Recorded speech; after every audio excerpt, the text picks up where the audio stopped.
नमस्कार, जोहार। चले जानते हैं झारखंड की ताजा खबरों को, लेकिन उससे पहले अगर आपने अभी तक इस चैनल को सब्सक्राइब नहीं किया तो सब्सक्राइब कर ले, जिससे कि आपको झारखंड की ताजा खबर रोजाना मिलती रहे।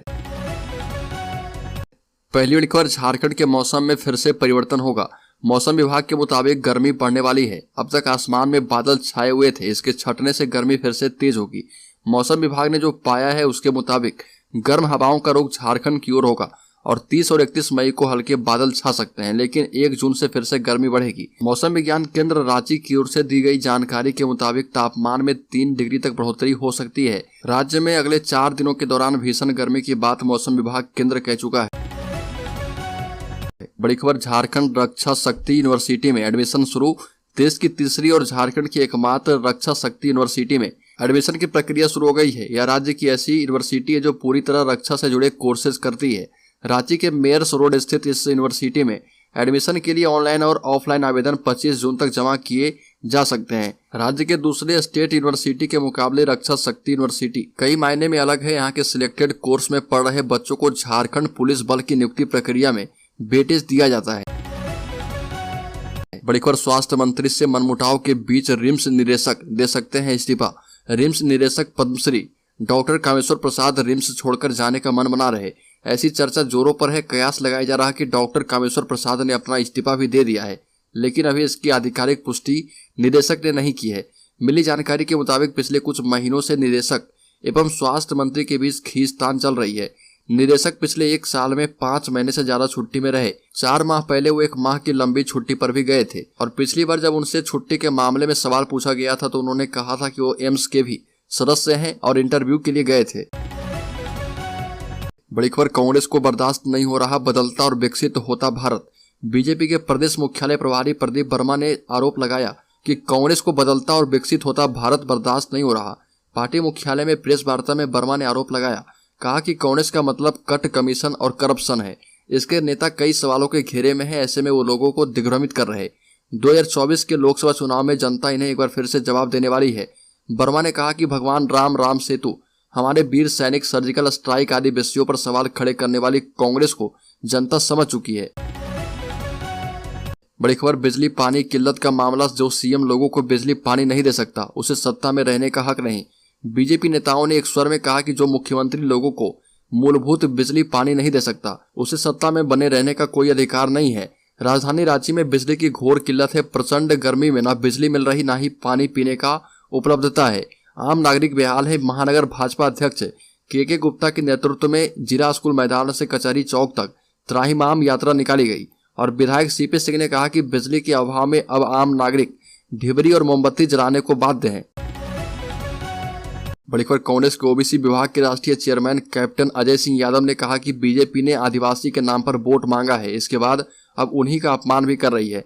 संसद के नए भवन के उद्घाटन में राष्ट्रपति और उपराष्ट्रपति को बुलाया तक नहीं गया और इसमें बीजेपी का आदिवासी प्रेम साफ दिख रहा। इसकी वजह से कांग्रेस के अलावा कई विपक्षी दलों ने संसद के नए भवन के उद्घाटन समारोह में शामिल होने से ही इनकार कर दिया। कैप्टन यादव ने कहा कि चुनावी फायदे के लिए बंटवारे की राजनीति हो रही है, सामाजिक सौहार्द बिगाड़ा जा रहा। बड़ी खबर, अवैध खनन मामले में ईडी ने पूछा कि कहां छिपा है दाऊ यादव। पशुपति ने कहा कि मुझे कुछ नहीं मालूम। संथाल में हुए करीब 1000 करोड़ रुपए के अवैध खनन मामले में मनी लॉन्ड्रिंग की जांच कर रही ईडी ने दाऊ यादव के पिता पशुपति यादव से 6 घंटे पूछताछ की। ईडी की टीम सुबह 11 बजे बिरसा मुंडा केंद्रीय कारा होटवार पहुंची और पूछताछ के बाद शाम 5 बजे बाहर निकली और उससे दाऊ यादव के बारे में सवाल किए गए, लेकिन अधिकतर सवालों का संतोषजनक जवाब नहीं दिया गया। विशेष कोर्ट ने ईडी को 2 दिन तक पशुपति यादव से पूछताछ की इजाजत दी है। बड़ी खबर, बन्ना गुप्ता ने मुख्यमंत्री से की चर्चा। नाले से गिरता गंदा पानी स्वर्ण रेखा में बढ़ा रहा प्रदूषण। झारखंड सरकार के मंत्री बन्ना गुप्ता ने स्वर्ण रेखा नदी को साफ करने का जिम्मा उठाया है। झारखंड में बढ़ता नदियों का प्रदूषण एक गंभीर मामला है। सिर्फ स्वर्ण रेखा ही नहीं, झारखंड की 9 नदियों की स्थिति खराब है और यहाँ के झारखंड के लोग बीमार पड़ रहे हैं। स्वर्ण रेखा का पानी इतना गंदा हो चुका है, इसके उपयोग से गंभीर बीमारी का बड़ा खतरा है। राजधानी का इंडस्ट्रियल एरिया तुपुदाना के पास नदी की स्थिति गंभीर है। जमशेदपुर शहर के कई छोटे बड़े नालों का गंदा पानी स्वर्ण रेखा नदी में गिर जाता है। बड़ा नाला गोलमुरी से शुरू होकर बिरसा नगर, बारीडीह होते हुए भोजपुरी घाट के समीप नदी में मिल जाता है। जल संसाधन विभाग के विभागीय मंत्री सम्माननीय मुख्यमंत्री हेमंत सोरेन से बन्ना गुप्ता ने इस संबंध में विस्तार से चर्चा की है। बड़ी खबर नई संसद को लेकर झारखंड में भी चढ़ा राजनीतिक पारा। बाबूलाल मरांडी के ट्वीट पर झारखंड मुक्ति मोर्चा का पलटवार ने कहा कि उन्हें आराम की आवश्यकता है। आजसू ने कहा कि बेवजह का विवाद छवि खराब करता है। नए संसद भवन के उद्घाटन को लेकर झारखंड में भी राजनीति तेज है। नए संसद भवन के उद्घाटन का विरोध कर रहे विपक्ष में कांग्रेस के साथ साथ झारखंड मुक्ति मोर्चा भी शामिल है। विपक्ष का आरोप है कि केंद्र सरकार राष्ट्रपति का अपमान कर रही है। झारखंड में भी इसे लेकर राजनीतिक पारा चढ़ गया है। बाबूलाल मरांडी ने ट्वीट करते हुए लिखा कि विपक्षियों का पाखंड देखिए, एक आदिवासी समाज की बेटी को देश के सर्वोच्च पद पर बिठाने की बात आई तो इन्होंने सामूहिक रूप से विरोध किया और यहाँ तक कि अपना उम्मीदवार भी खड़ा कर दिया ताकि एक आदिवासी महिला को राष्ट्रपति भवन में जाने से रोका जा पाए। और आज विपक्ष राष्ट्रपति जी के तथाकथित अपमान की बात कहकर नए संसद के उद्घाटन कार्यक्रम का बहिष्कार कर रहा। बड़ी खबर राष्ट्रीय तेली साहू महासंगठन आरक्षण शून्य करने पर पिछड़ा और अति पिछड़ा समाज अभी भी है उपेक्षित। राष्ट्रीय तेली साहू महासंगठन प्रदेश अध्यक्ष सुनील साहू के निर्देशा मुताबिक युवा जिलाध्यक्ष आदित्य साहू के नेतृत्व में मुख्यमंत्री के नाम उपायुक्त को ज्ञापन सौंपा गया और बताया गया कि पहले से ही एक गहरी साजिश के तहत क्रीमी लेयर के माध्यम से पिछड़ा और अति पिछड़ा जाति के आरक्षण को छीन लेने का प्रयास किया गया है। इतना ही नहीं, जब सदियों से समाज में जाति आधारित व्यवस्था बनी हुई है तो फिर जात आधारित गणना क्यों नहीं किया जा रहा।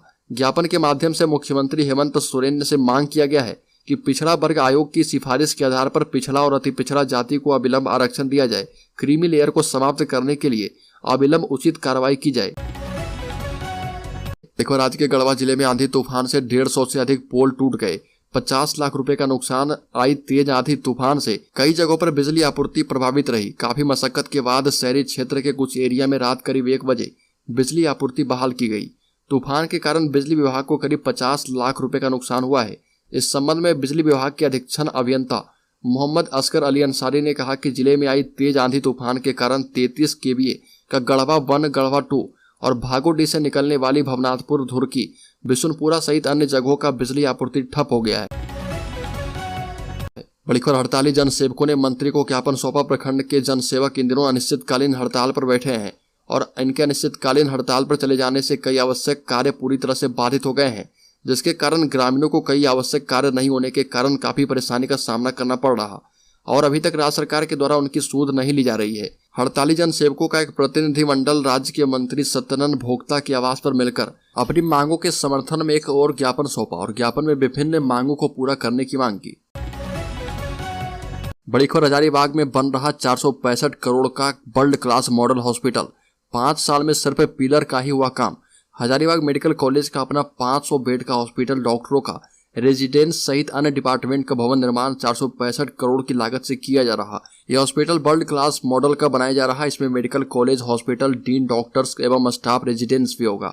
लेकिन यह कब तक बनकर तैयार होगा, इसको लेकर लोगों में संशय है। जिले नहीं बल्कि पूरे प्रमंडल के लोगों को उम्मीद है कि जब मेडिकल कॉलेज का अपना हॉस्पिटल हो जाएगा तो स्वास्थ्य सुविधाएं रिम्स की तरह या उससे भी बेहतर यहां पर मिलने लग जाएगी, क्योंकि अभी मेडिकल कॉलेज के लिए जिस हॉस्पिटल का उपयोग किया जा रहा वह हजारीबाग सदर अस्पताल है।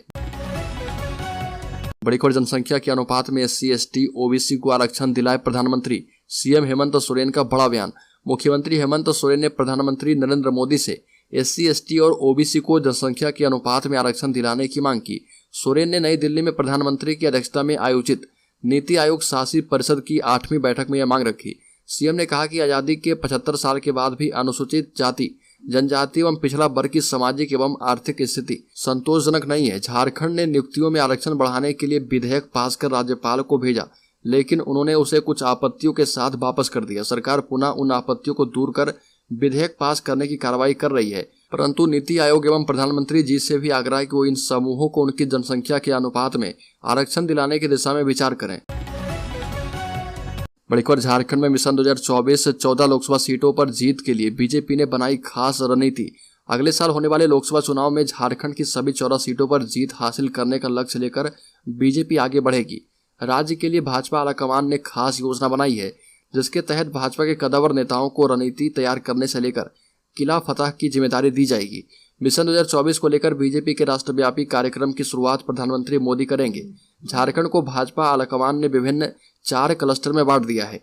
राजस्थान के पूर्व मुख्यमंत्री वसुंधरा राजे समेत पार्टी के कई दिग्गज नेता इन क्लस्टर पर तैनात होकर मजबूत मोर्चाबंदी करेंगी। केंद्रीय नेताओं की मौजूदगी में प्रदेश के वरिष्ठ नेता उन्हें स्थानीय स्तर पर बतौर प्रभारी सहयोग करेंगे। बड़ी खबर, झारखंड की निलंबित आईएएस पूजा सिंघल का बीपी नहीं हो रहा नियंत्रित, मेडिकल बोर्ड का हो सकता है गठन। रिम्स में भर्ती निलंबित आईएएस पूजा सिंघल का ब्लड प्रेशर नियंत्रित नहीं हो पा रहा। दवा देने के बाद भी ब्लड प्रेशर 180-110 तक पहुंच जा रहा, जो कि सामान्य से काफी अधिक है। ब्लड प्रेशर का स्तर ज्यादा होने के कारण हार्ट रेट भी बढ़ जा रहा है। ऐसे में डॉक्टर मेडिकल बोर्ड गठित कर डॉक्टर्स की सलाह लेने पर विचार कर रही है। फिलहाल कार्डियोलॉजी और मेडिसिन विभाग के विशेषज्ञ डॉक्टरों की सलाह ली जा रही है। बड़ी खबर, झारखंड में नक्सली संगठन टीपीसी के एरिया कमांडर समेत 3 गिरफ्तार, विदेशी हथियार बरामद। झारखंड में चतरा जिले के टंडवा कोयलांचल क्षेत्र में लेवी वसूलने को लेकर दहशत फैलाने वाले नक्सली संगठन टीएसपीसी के एक एरिया कमांडर समेत 3 नक्सलियों को पुलिस ने गिरफ्तार किया है।